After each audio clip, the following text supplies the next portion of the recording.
एक दूसरी कहावत को मैं रेक्टिफाई करना चाहता हूँ, वो भी आपने बहुत सुनी होगी बचपन से।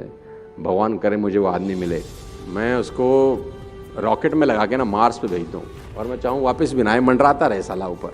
हम सब ने बचपन में एक कहानी सुनी है, टॉर्टॉइस एंड रैबिट की कहानी। Have you heard the story? है ना, जिसमें दोनों में रेस लगती है।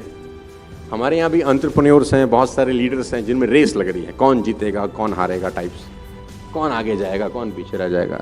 तो वो दो एंटरप्रेन्योर्स थे, एक रैबिट और एक टॉर्टॉइस। दोनों में रेस लगी कि कौन जीतेगा। तो कहानी कुछ ऐसी है कि दोनों भागे और रैबिट तो बहुत दूर निकल गया और रैबिट को कुछ देर के बाद लगा, उसने जब पीछे मुड़ के देखा कि अभी तो कछुआ साला बहुत, तो अभी मैं क्या कर लेता हूं, तो आराम कर लेता हूं। तो वो सो गया। तो टॉर्टॉइस धीरे धीरे धीरे धीरे धीरे धीरे चलते चलते विनिंग लाइन को क्रॉस कर गया। और जिसको मैंने मार्स पे भेजना है उस आदमी ने इस पूरी घटना को देखा होगा, किसी ने तो देखा होगा ना।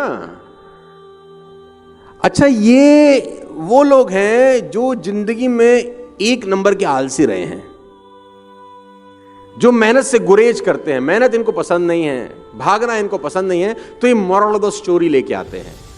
क्या लाए? हां, slow and steady wins the, भगवान कसम तेल डाल के ना इसमें आग लगा दूं इस आदमी में। और मजे की बात है, हम सुन रहे हैं इसको, समझा भी रहे हैं इसको, अपने बच्चों को पढ़ा रहे हैं, बेटा स्लो एंड स्टडी। मुझे नहीं पता ऐसी कभी कोई कहानी हुई है कि नहीं हुई। अगर हुई भी है तो इसका मॉरल गलत है। इसका मॉरल मेरी नजर में यह है, when you are in race don't sleep at all.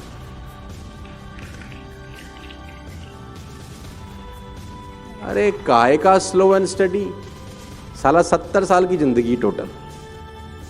मैं सब नौजवानों को बोल रहा हूं, काहे स्लो बोलो, भागने की जरूरत नहीं है। टेक्नोलॉजी का जमाना है, टेक्नोलॉजी सपोर्ट करती है। पहले जो काम 20 साल में होते थे आज आप वो 2 साल में कर सकते हैं। क्यों स्लो करना है? 70 साल का जिंदगी है यार। मर्सिडीज चलाने की उम्र है 20 साल, 22 साल, 23 साल, 24 साल। अब 65 साल की उम्र में तुमको एस क्लास चलाने का क्या मजा आएगा? अब 75 साल की उम्र में कोई तुमको बोले कि बाबा जी जरा ऊपर की छत हटाओ, बड़ी हवा आती है, तो आप बोलेंगे बहुत ठंड लग रही है, तू बंद कर इसको तुरंत। मोक चलाने का मजा 25 साल की उम्र में है, 75 साल की उम्र में नहीं है। और हम कोई अश्वत्थामा की तरह सदा सदा रहने वाले नहीं है यहां पे। पहले 70-75 साल की उम्र है, 25 साल साला सोने में निकल जाएगा, 1/3 ऑफ द लाइफ। और आधा जिंदगी बहुत सारे लोगों का जा चुका है, हम में से जितने बैठे हैं आप। इंटरवल से पहले का पिक्चर भैया खत्म हो गया तुम्हारा, काहे का slow. So fast and furious का जमाना है guys, with patience, with consistently, with persistent, with confidence. लेकिन कुछ मुहावरों को बदला जाना बेहद जरूरी है। अब जब मैं slow and steady wins the race का फॉर्मूला एक आदमी लेके आता है तो वो फास्ट भागने से परहेज कर रहा है, क्योंकि उसको पता है फिर इसमें कंफर्ट जोन खत्म हो जाएगा, फिर इसमें आराम नहीं रहेगा, फिर इसमें जल्दी सुबह उठना पड़ेगा, फिर इसमें 15 घंटे मेहनत करनी पड़ेगी। तो वो एक फॉर्मूला लेके आता है, धीरे चलो। मैं कहता हूं नहीं, जिंदगी में आपको आगे बढ़ना हो तो आपको कंफर्ट जोन छोड़ना पड़ता है। आप मेरे साथ हैं? मेरा एक वीडियो है, अगर आपके पास टाइम लगे तो जरूर देखिए, कि आप जिंदगी में हमेशा जंगल के शेर बनिए, सर्कस के नहीं। जंगल के शेर बनिए, सर्कस के नहीं, क्योंकि सर्कस का शेर कंफर्टेबल है। जिंदगी हमेशा कंफर्टेबल मत बनाना। अगर आप कंफर्टेबल होते हैं तो लाइफ अनकंफर्टेबल हो जाती है, अगर आप अनकंफर्टेबल होते हैं तो लाइफ कंफर्टेबल हो जाती है। चॉइस आपकी है।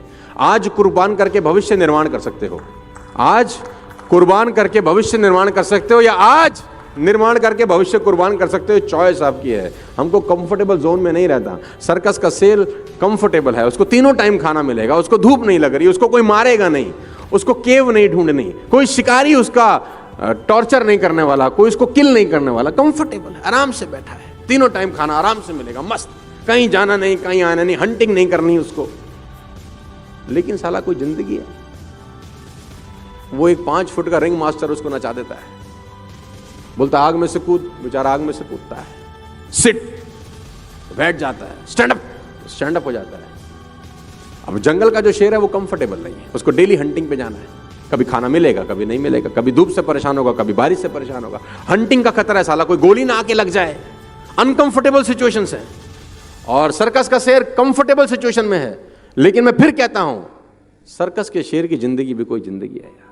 पिंजरा चाहे सोने का ही क्यों ना हो, पिंजरा तो पिंजरा ही होता है।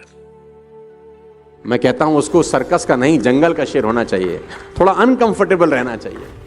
100 साल की नालायक जिंदगी से 3 साल की एडवेंचरस जिंदगी ज्यादा अच्छी है यार।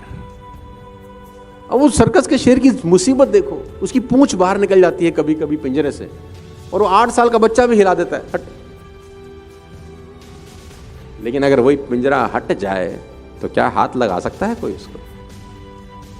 तो we all are like tigers, lions, और हमको कंफर्टेबल जिंदगी की बहुत लोगों को आदत हो जाती है। मैं हमेशा से बोलता हूँ कंफर्टेबल जिंदगी में मत रहिएगा, आपकी लाइफ अनकंफर्टेबल हो जाती है। Are you with me? तो बहुत सारी चीज़ें आप और हम आज डिस्कस कर रहे हैं। एक लास्ट टॉपिक के साथ मैं इस सेशन को क्लोज करना चाहूँगा। ऑलरेडी करीब करीब 12 बज गए हैं। You are comfortable? मना कर रहा हूँ उसी चीज़ के लिए। कितने लोग चाहते हैं कि ये सेशन आगे बढ़े? ऊपर तक हाथ उठाइए। कहाँ तक उठा सकते हैं देखता हूँ। ऊपर ऊपर तक, कहाँ तक आपका हाथ जा सकता है मैं देखता हूँ। यही प्रॉब्लम है आपकी, आप बहुत कंफर्टेबल हैं। आप चाहते तो खड़े होकर भी उठा सकते थे, लेकिन कंफर्टेबल है बैठे बैठे ना। नहीं, now you can sit. I am just giving you an example. कि we are comfortable sitting on chairs. मैंने बोला कहां तक हाथ जाता है, एक के माइंड में भी नहीं आया कि खड़ा हो जाऊंगा तो हाथ 5 फुट और ऊपर चला जाएगा। हम कंफर्टेबल हैं। मैं यही तो आपसे कह रहा हूं कि don't be comfortable in life, be uncomfortable. Although you all are doing very good यार, आप अपने अपनी फील्ड में बहुत अच्छा काम कर रहे होंगे, लेकिन कभी कभी बड़े बड़े लोगों से भी छोटी छोटी गलतियां हो जाती हैं, और कहते हैं छोटी बातों को कभी इग्नोर नहीं करना चाहिए। Never in your life ignore small things.